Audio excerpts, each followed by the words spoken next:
নমস্কাৰ প্ৰিয় দৰ্শক, গুৰুত্বৰ পিছত পুনৰ সকলোকে স্বাগতম জনাইছোঁ আমাৰ এই বিশেষ অনুষ্ঠান আমাৰ সংসদ আমাৰ গৌৰৱ। মই পুনে মুকুন্দ আপোনাৰ ওচৰলৈ যাম। আপুনি বিশেষকৈ আজি অন্য এটা বিষয়ে আমি আলোচনা কৰি আছোঁ। এটা বিষয় হৈছে আমাৰ নতুন সংসদ উন্মোচন হ'ব। দ্বিতীয়টো হৈছে মোদী চৰকাৰে 9টা বছৰ অতিক্ৰম কৰিলে। 2014 চনৰ 26 মেত প্ৰথমবাৰ শপত গ্ৰহণ কৰিছিল নৰেন্দ্ৰ মোদীয়ে, 2019 চনৰ 30 মেত দ্বিতীয়বাৰ। দুটা বিষয়ৰ ওপৰত সামগ্ৰিকভাৱে আপোনাৰ পৰা এটা বিশ্লেষণ বিচাৰিম। হয়, প্ৰথমতে মই ৰমেন ডেকা ছাৰৰ যিটো কথা ক'লে, মই তেখেতৰ প্ৰসংগৰ পৰা এটা কথা ক'ব বিচাৰিছোঁ। শিৱৰাজ পাটিলৰ কথা ক'লে, আচলতে তাৰ পিছৰ চৰকাৰখন 96ৰ পৰা যিটো কোএলিয়েশ্যন ইয়েৰ্ছ বুলি কোৱা হয়, তাত কিন্তু এখন চৰকাৰে বা এটা দলে আজি যিদৰে প্ৰধানমন্ত্ৰী নৰেন্দ্ৰ মোদীয়ে এটা বলিষ্ঠ সিদ্ধান্ত বুলি আমি দেখুৱাইছে, বিভিন্ন সময়ত বলিষ্ঠ সিদ্ধান্ত লৈ আহিছে। তেনেকুৱা সিদ্ধান্ত হয়তো তাৰ কোএলিয়েশ্যন ইয়েৰ্ছসমূহত কিন্তু তেনেকুৱা এটা সিদ্ধান্ত ল'বলৈ কিছু অসুবিধা আছিল, যিহেতু মিত্ৰজোঁটৰ চৰকাৰ আছিল। প্ৰথম 5 বছৰ যদি মনমোহন সিং চৰকাৰত চাওঁ, এতিয়া বাওঁ দলসমূহ তেওঁলোকৰ লগত আছিল, তেনেকুৱা কিছুমান কথা আছিল বুলি মই ভাবোঁ। দ্বিতীয়তে, আজি যিহেতু আপুনি কৈছে প্ৰধানমন্ত্ৰী মোদীৰ আজি 9ম বৰ্ষপূৰ্তি, অৰ্থাৎ 2014 চনৰ 26 মেত তেওঁ প্ৰথমবাৰৰ কাৰণে প্ৰধানমন্ত্ৰী হিচাপে শপত গ্ৰহণ কৰিছিল, আৰু তাৰ পিছৰবাৰ 30 মেত 2019 চনৰ 30 মেত তেওঁ দ্বিতীয়বাৰৰ বাবে প্ৰধানমন্ত্ৰী হিচাপে শপত গ্ৰহণ কৰিছিল। 9 বছৰ আৰু এটা মাজত দিন আছে, আজি 28 তাৰিখ, নহয় জানো? হয়। আৰু এইকেইদিন আমি মোদী চৰকাৰৰ সফলতাৰ কথা যদি আমি ক'বলৈ যাওঁ, আজি ভাৰত বিশ্বৰ অৰ্থনীতিৰ 5ম স্থানত আছে, যি বিশ্বৰ পঞ্চম স্থান বুলি কোৱা হয়। এইটো ক্ষেত্ৰত আচলতে আমি যিটো শ্ৰেয়, সেয়া মোদী চৰকাৰক আমি দিব লাগিব। আৰু বৈদেশিক নীতি আমি কৈ আছোঁ যে মোদী চৰকাৰৰ যিটো বৈদেশিক নীতি, এই ক্ষেত্ৰত ক'ব লাগিব যে মুকুন্দ অকণমান ৰখিব লাগিব, আপোনাক অনুৰোধ জনাম। উপৰাষ্ট্ৰপতিৰ ভাষণ আহি আছে।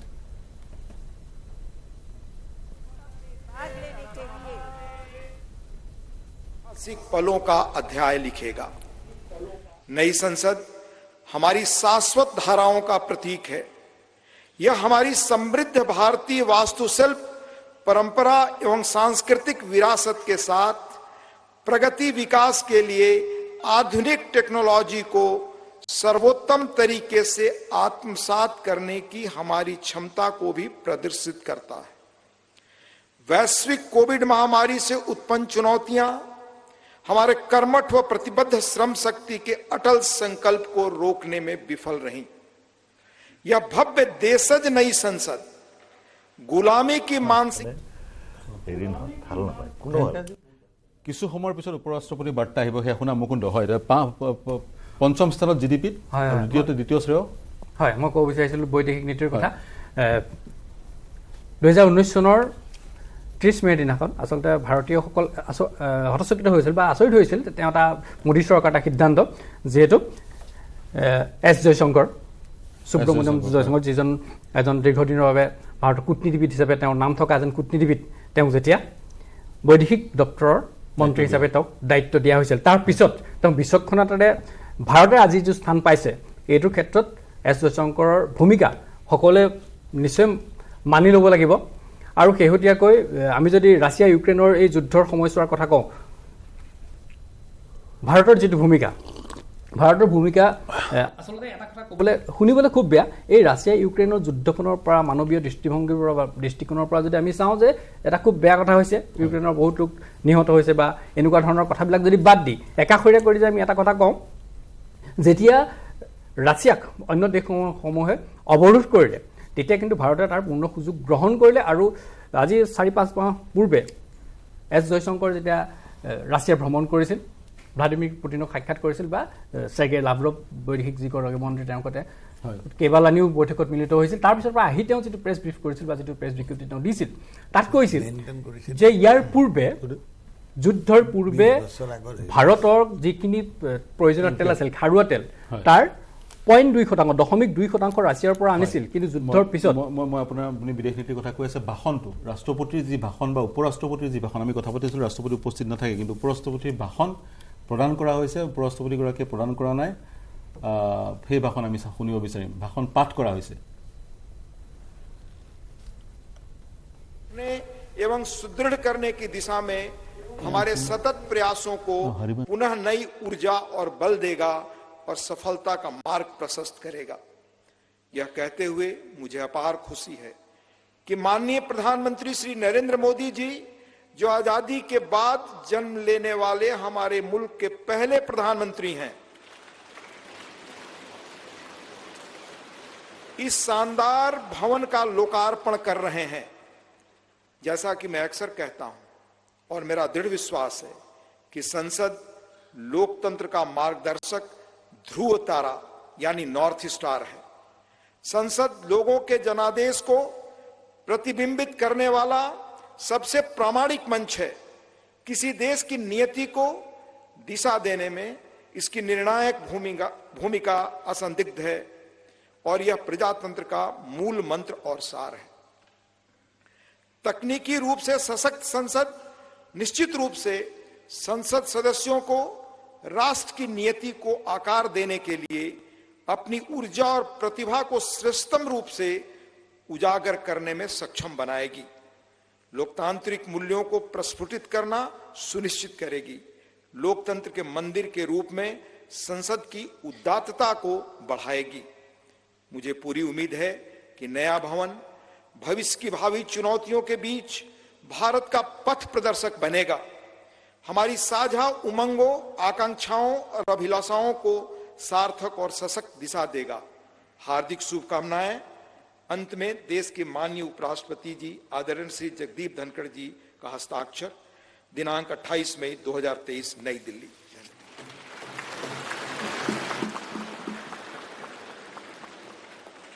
शुभकामना संदेश हेतु माननीय उपराष्ट्रपति महोदय का आभार। आज के इस ऐतिहासिक समारोह को अपनी मंगल कामनाओं से अभिसिंचित करने हेतु भारत की माननीय राष्ट्रपति आदरणीय द्रौपदी मुर्मू जी का प्रेरणादायी संदेश प्राप्त हुआ है। मैं माननीय उपसभापति राज्यसभा श्री हरिवंश जी से अनुरोध करूंगा कि माननीय राष्ट्रपति महोदया के आशीर्वचन संदेश का पाठ करने की कृपा करें।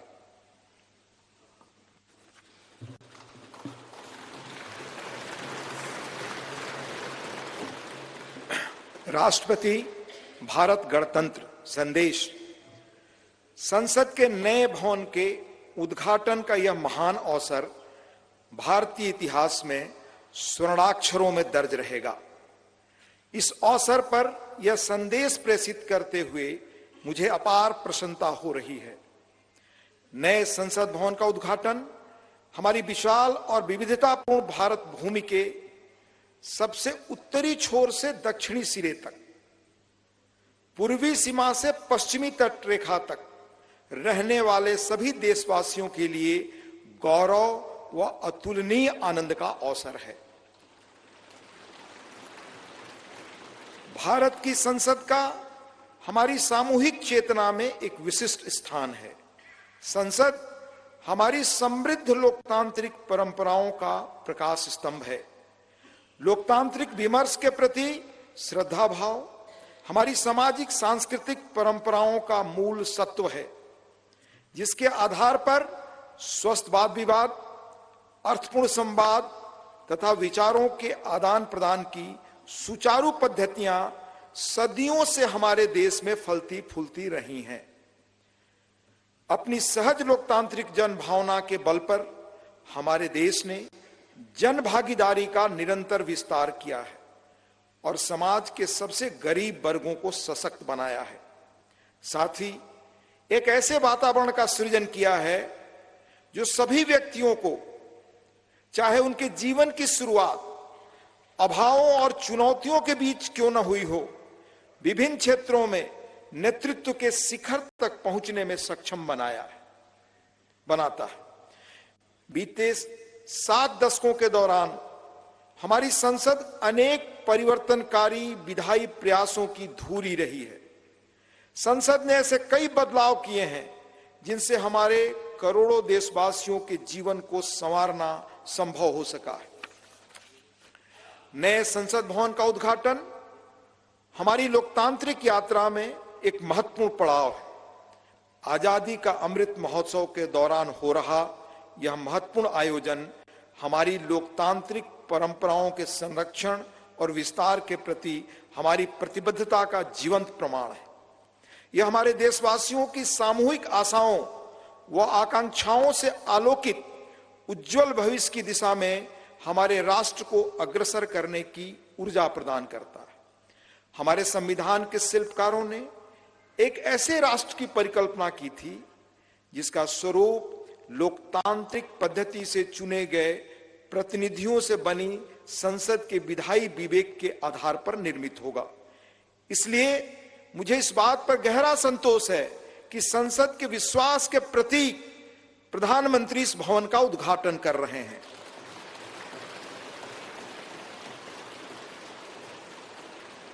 इस विश्वास के साथ कि नए संसद भवन का अनावरण हम सभी के बीच एकता और राष्ट्रीय गौरव की भावना को और अधिक मजबूत बनाएगा। मैं उन लोगों की हृदय से सराहना करती हूं जिन्होंने हमारे महान लोकतंत्र के जीवंत प्रतीक इस भवन का निर्माण कार्य संपन्न करने के लिए दिन रात अथक परिश्रम किया। इनके अनथक प्रयासों की स्मृति देशवासियों के मनोमस्तिष्क में सदैव अंकित रहेगी। मेरी हार्दिक शुभकामना है कि नवनिर्मित संसद भवन भारतीय लोकतंत्र की महान परंपराओं और आदर्शों के अनुरूप नए प्रतिमान स्थापित करे। अंत में महामहिम राष्ट्रपति जी आदरणीय श्रीमती द्रौपदी मुर्मू जी का हस्ताक्षर है। 26 मई 2023 नई दिल्ली।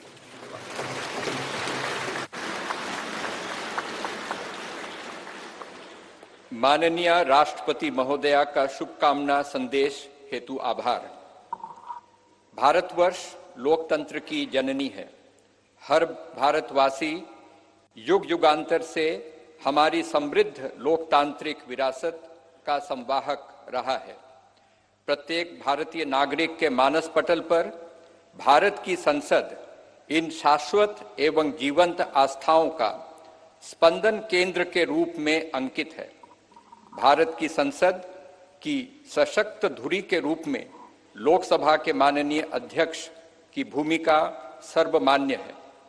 मैं लोकसभा के माननीय अध्यक्ष आदरणीय श्री ओम बिरला जी से निवेदन करता हूं कि वे कृपया इस सभा को संबोधित करने की कृपा करें। माननीय अध्यक्ष लोकसभा श्री ओम बिरला जी।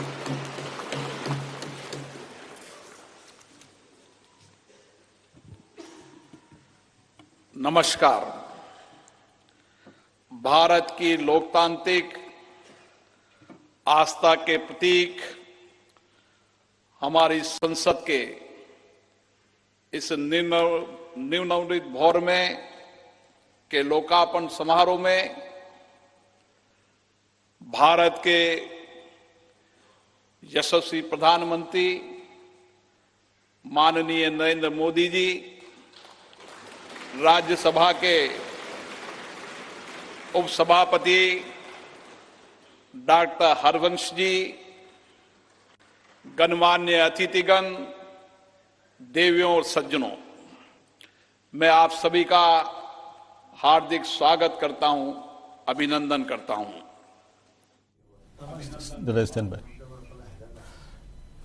প্ৰিয় এয়া আছিল নতুন সংসদ ভৱনৰ পৰা আমাৰ দৃশ্য এখন এক প্ৰকাৰ প্ৰথমখন অধিৱেশন বুলি ক'ব লাগিব। প্ৰধানমন্ত্ৰী নৰেন্দ্ৰ মোদী আৰু আন যিসকল ব্যক্তিত্ব উপস্থিত আছে, বিশিষ্ট ব্যক্তি, তেওঁলোকে উদ্বোধন কৰিছে। আৰু বিৰোধী দলৰ পৰা দেৱেগৌড়া, প্ৰাক্তন প্ৰধানমন্ত্ৰী দেৱেগৌড়া উপস্থিত থকা পৰিলক্ষিত হৈছে। কংগ্ৰেছে বৰ্জন কৰিছে। কংগ্ৰেছৰ লগতে TMCকে ধৰি 20টা দলে এই যে অনুষ্ঠান বৰ্জন কৰিছে, তেওঁলোকৰ কাৰণটো আছিলে ৰাষ্ট্ৰপতি দ্ৰৌপদী মুৰ্মুৱে সংসদ ভৱনটো উন্মোচন কৰিব লাগিছিল, কিন্তু ৰাষ্ট্ৰপতি মুৰ্মুৱে তেওঁৰ ভাষণ প্ৰদান কৰিলে হৰিবংশ সিঙৰ যোগেদি। ডেপুটি চেয়াৰমেন ৰাজ্যসভা হৰিবংশ সিঙৰ যোগেদি ভাষণ প্ৰদান কৰিলে। আমি আলোচনাৰ মাজলৈ যাম, কিন্তু এই মুহূৰ্ত ল'ব লাগিব এটা বাণিজ্যিক বিৰতি।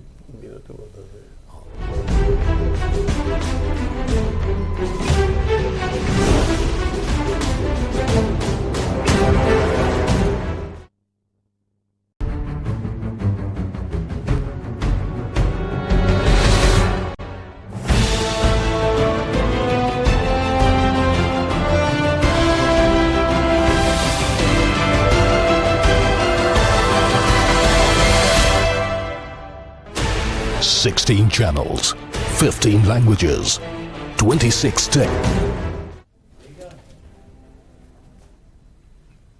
নমস্কাৰ প্ৰিয় দৰ্শক, বিৰতিৰ পিছত পুনৰ স্বাগতম জনাইছোঁ। আমাৰ আলোচনা নতুন সংসদ ভৱন, আমাৰ সংসদ আমাৰ গৌৰৱ। পোনে পোনে হাইদৰ হুছেইন ডাঙৰীয়া, ৰাষ্ট্ৰপতিয়ে উন্মোচন নকৰাৰ কাৰণে কংগ্ৰেছে বিৰোধিতা কৰিছে আৰু যিটো এক ঐতিহাসিক দিনৰ সাক্ষী কিন্তু আজি নহ'ল কংগ্ৰেছ দল আৰু লগতে 20টা বিৰোধী দলে। আপুনি কেনেদৰে বিশ্লেষণ কৰে? আহিব লাগিছিল আজি? 50টা এইটো বৰ ডাঙৰ কথা নহয়।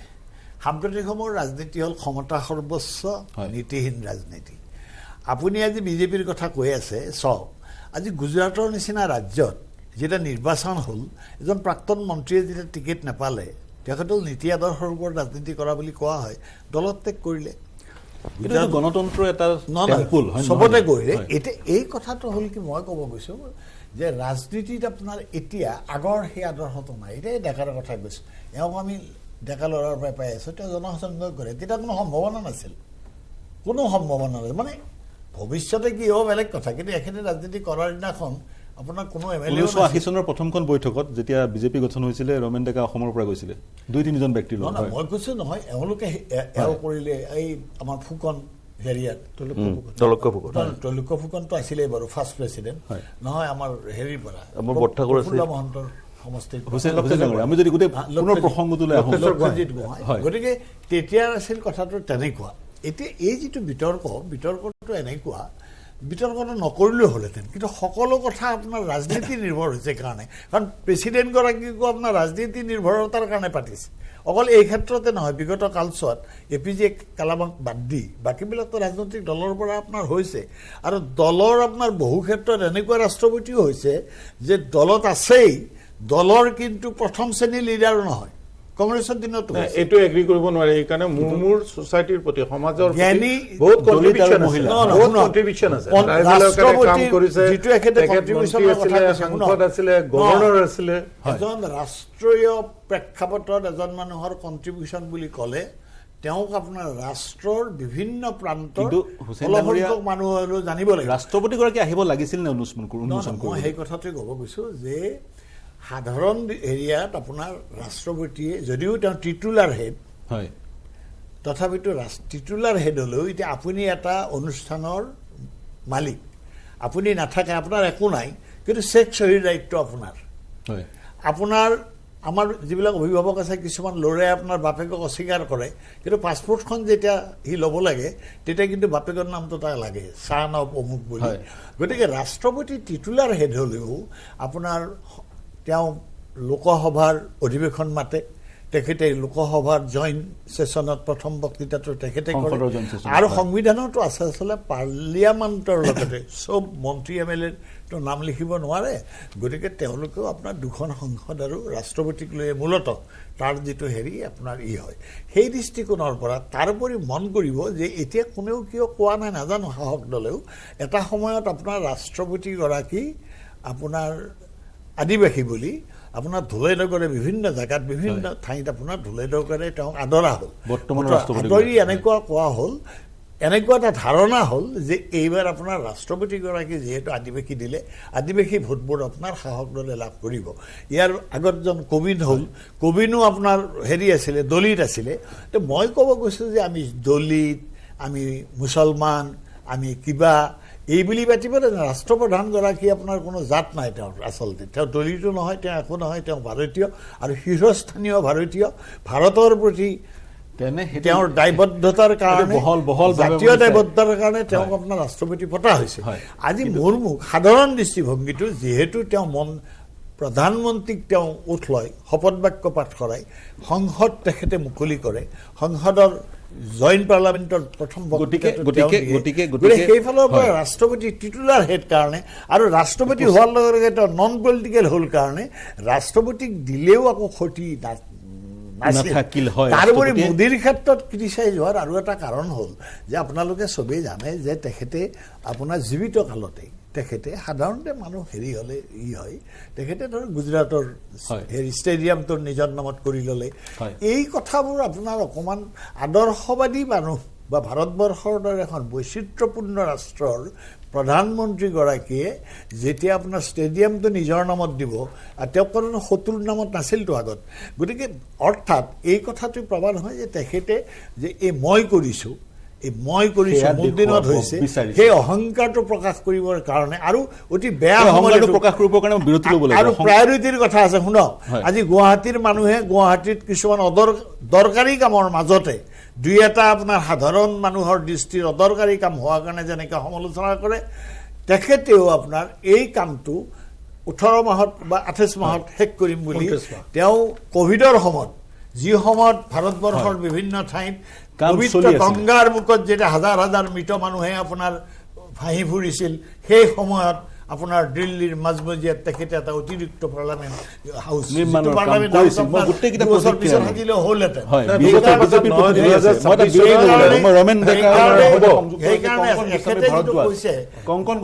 কংকনা গোস্বামী ভৰদ্বাজ আৰু ৰমেন ডেকা আছে আৰু কুমাৰ দীপক দাসো আছে হাইদৰ হুছেইন ডাঙৰীয়া যি মন্তব্য প্ৰতিক্ৰিয়া ল'ম এই মুহূৰ্তত মই এটা ল'ব লাগিব অতি সৰু বিৰতি শীঘ্ৰে ঘূৰি আহিম